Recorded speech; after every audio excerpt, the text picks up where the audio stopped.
بسم اللہ الرحمن الرحیم وبہ نستعین اما بعد۔ ایک مسئلہ یہ ہے کہ کرسی پر نماز پڑھنے کا کیا طریقہ ہے۔ اس مسئلے کے تحت تین باتیں یاد رکھ لیں۔ پہلا مسئلہ اس میں یہ ہے کہ کرسی پر نماز پڑھنے کی صورت میں نماز کہاں پڑھی جائے، کیا صف کے بیچ میں نماز پڑھ سکتے ہیں، اور کرسی صف میں کہاں رکھی جائے گی۔ اس کا جواب یہ ہے کہ اصل صفوں کو مکمل کرنے کا حکم ہے، حدیث میں اس کی بڑی تاکید آئی ہے کہ صفیں ادھوری نہیں رہنی چاہیے۔ لہٰذا اگر آپ اخیر میں آئے ہیں اور یہ اندیشہ ہو کہ یہ گمان ہو، غالب گمان یہ ہو کہ اب نمازی نہیں آئیں گے، تو جہاں آپ کو اخیری صف میں اخیر میں جہاں بھی جگہ ملے وہاں آپ بیچ میں بھی کرسی رکھ کر نماز پڑھ سکتے ہیں۔ کونے میں پڑھنا ہی ضروری نہیں ہے، لیکن یہ اس صورت میں جب کہ یہ غالب گمان ہو کہ اب کوئی نمازی نہیں آئیں گے، اب وہ پانچویں چھٹی صف میں اگر ہم نے کونے میں نماز پڑھی تو وہ آخری صف میں جگہ باقی رہ جائے گی، باقی نمازی نہیں آنے کی وجہ سے۔ اگر ایسی سچویشن ہو تو مل کر آپ کھڑے رہ سکتے ہیں، چاہے بیچ میں کرسی رکھنی پڑے، لیکن ایسا نہیں ہے۔ جیسے اللہ کا شکر ہے ہمارے یہاں ایسا ہی ہوتا ہے، تو پھر اس صورت میں بہتر شکل یہی ہے کہ صف کے کنارے پر کھڑے رہ کر بیٹھ کر کرسی پر نماز پڑھی جائے، بیچ میں نہ پڑھی جائے، اس وجہ سے کہ کرسی پر نماز پڑھنے کی وجہ سے صف میں ایک ظاہری انقطاع اور ایک ظاہری کٹ معلوم ہوتا ہے۔ صف میں کھڑے رہتے ہیں تو سب ایک برابر لگتے ہیں اور سب بالکل صف ترتیب سے بنتی ہے، اور کرسی کی وجہ سے وہ ظاہری جو صف بندی ہے وہ ٹوٹ جاتی ہے۔ تو اس بنا پر حکم یہ ہے کہ کنارے پر کھڑے رہ کر کنارے پر کرسی رکھ کر نماز پڑھی جائے۔ اسی میں مسئلہ ایک یہ بھی ہے کہ جب آپ کرسی پر بیٹھ کر نماز پڑھیں گے تو ظاہر ہے آپ صف سے کنیکٹڈ نہیں رہ سکیں گے، صف ٹوٹ جائے گی اس کی وجہ سے۔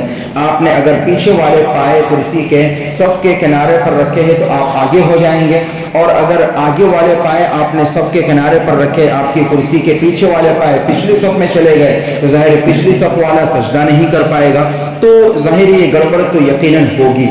تو اس بنا پر حکم یہ ہے کہ اگر آپ بیچ والی صفوں میں ہیں، پہلی دوسری تیسری چوتھی صف میں، تو اس صورت میں تو یہ حکم ہے کہ آپ تھوڑے سے بھلے آگے چلے جائیں تاکہ پیچھے والے کو نقصان نہ ہو۔ آپ کی کرسی کے پیچھے والے پائے صف کے کنارے پر رکھے جائیں، جیسے جہاں پر لوگوں کی ایڑیاں ہوگی، جیسا کہ عام طور سے ہوتا ہے۔ لیکن اگر آپ آخری صف میں کھڑے ہیں تو پھر آپ کی کرسی کے آگے والے پائے لوگوں کی ایڑیوں کے برابر رکھے جائیں تاکہ آپ کی ایڑی اور لوگوں کی ایڑی برابر ہو جائیں، سب برابر بنے۔ اور چونکہ وہ آخری صف ہے اس لیے اس کے پیچھے کوئی نمازی ہوگا نہیں، سجدے میں اس کو تکلیف ہونے کا کوئی مسئلہ نہیں ہے۔ دوسرا مسئلہ اس میں یہ ہے کہ بہت سی کرسیوں میں نیچے پٹی لگی ہوئی ہوتی ہے، اس کے اوپر پیر رکھ کر بہت سے لوگ بیٹھتے ہیں، تو چونکہ نماز میں سجدہ بھی اہم رکن ہے، فرض ہے، اور سجدے میں حکم یہ ہے کہ کم از کم سجدے کے دوران ایک انگلی ایک سبحان اللہ کے بقدر بھی زمین پر ٹکنا، کم سے کم یہ مقدار ضروری ہے۔ اصل تو طریقہ یہ ہے کہ پورے سجدے میں پیروں کی تمام انگلیاں زمین پر ٹکی رہنی چاہیے، لیکن مسئلہ یہ ہے کہ اگر پورے سجدے میں ایک سبحان اللہ کے بقدر بھی ایک انگلی بھی اگر زمین پر نہیں ٹکی سجدہ ادا نہیں ہوگا۔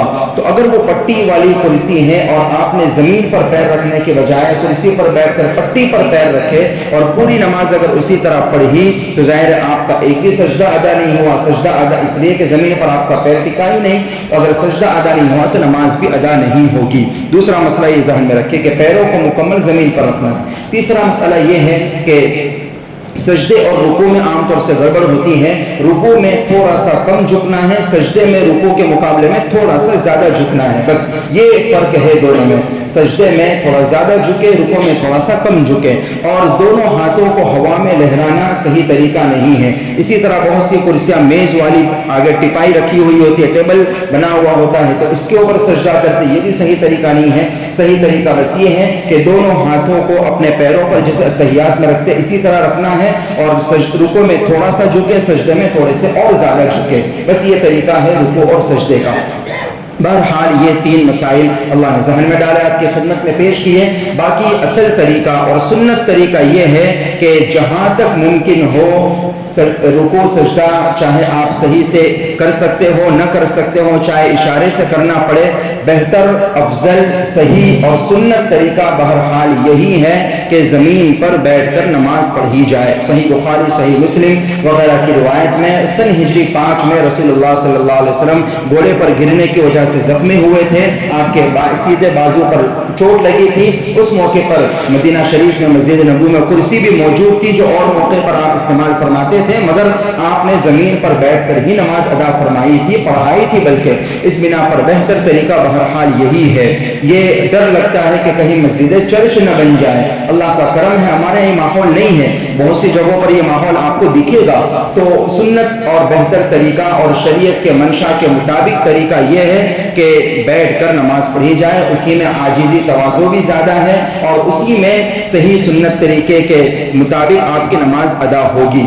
بہرحال کرسی پر بیٹھ کر نماز بہت مجبوری کی شکل میں آپ پڑھ سکتے ہیں، کوئی ناجائز اور حرام بھی نہیں ہے، مگر آخری مجبوری کی شکل میں بہتر ہے روبرو ملاقات کی جائے کسی عالم مفتی صاحب سے، اپنا مسئلہ معلوم کریں. اور یہ جو 2-3 مسائل پیش کیے، اگر نوبت آئے کرسی پر بیٹھ کر پڑھنے کی تو ان مسائل کو ملحوظ رکھتے ہوئے پڑھی جائے. واللہ اعلم بالصواب.